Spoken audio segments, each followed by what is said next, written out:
So you're probably wondering what the heck happened in Q1.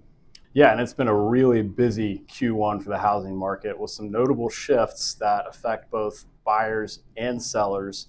Important to know if you're thinking about being in the housing market this year. Absolutely. And what we're seeing from a seller's perspective is that pre-market preparation is key, and having a robust marketing strategy to be able to expose your listing to the most number of people, the greatest number of people possible, is the only way that your home is going to get sold.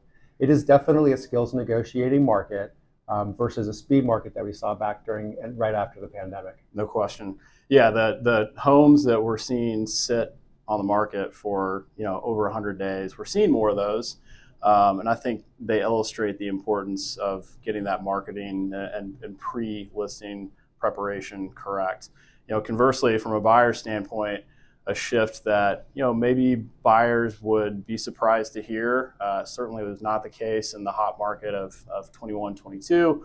Buyers are getting closing costs covered. We've been able to successfully negotiate closing costs for buyers in Indiana and Kentucky on new construction and existing homes. And so that really helps with affordability being a concern. Having some closing costs covered, being able to negotiate that is a good shift for buyers. And that's a really great point. I think it's important to know to get a sense of what is the buyer psychology. For the last 6 months or so in Louisville area, we've had snow after snow after storm after snow after storm. And I think when the weather started getting nicer, people want to get out, they want to spend money, they want to see things. And I think a lot of buyers are also feeling like they might have missed out at the end of last year on some homes that have now appreciated in value. Interest rates have come down just a little bit, but the news is making it seem like they've come down a lot. So that's also enticing buyers to get off the sidelines and actually come out and start to make some offers on homes. Yeah, and it's interesting to think about a buyer psychology, because we think about it too with our sellers, because it's important for us to know who the most likely buyer of a home is when we're representing a seller.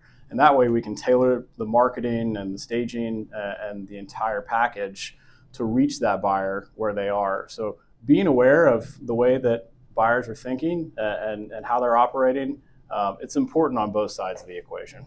And using the AI tools and the other very targeted tools to reach out to specific demographics is something that we're able to do here, through Cinnamon. So I think when we work with sellers and we talk to sellers about the buyers and what the demographic or the key demographics might be for a particular listing, I think they appreciate the fact that we have ways that just don't blanket canvas the marketing, but can actually reach those buyers where they're at.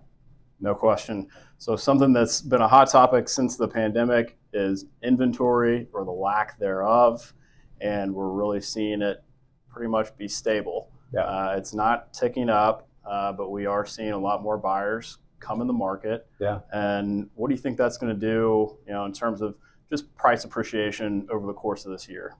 Well, I think that's a very good question. I think as you look at how Louisville is growing, what are the advantages of being in Louisville compared to other cities in the U.S.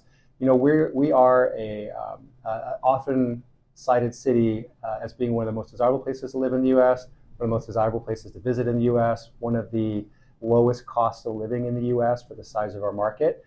So that just means that we're going to have more and more buyers that are going to be coming into the market, which of course is going to bring in price appreciation, because a lot of those buyers are used to paying more for homes than we have currently in Louisville. But also you're going to have more competition just from more people moving into the area. Yeah, interesting. On that note, we had out-of-town buyers in recently, and before the weekend, we had 18 homes on the list that we were going to try to see in 2 days. Ambitious, Yep. Yeah. And by the time we got to Saturday, we had scheduled these on Friday. 6 homes had gone under contract. Yeah. And so the most desirable homes, we are seeing multiple offer scenarios. We are seeing people move quickly, not in the hysteric fashion that we saw a couple of years ago. I think in kind of in a more healthy way for the market. Right. And I think the key is really being able to understand the buyer and understand our clients find out what their bandwidth is for reaching above the asking price if they feel like they're comfortable doing that. But then also going back to them with a responsible offer suggestion. We're not going to put our buyers in a position where they're going to go into a house that they can't necessarily afford just so that we can win the listing for them, win the transaction for them. We're going to do it in a responsible way. And of course, have the conversations about, well, what happens if you lose this home? How do you feel about that? And I think that's a key thing to really dive into what is their psychology behind the house and what does it mean to them to have this particular property versus another property.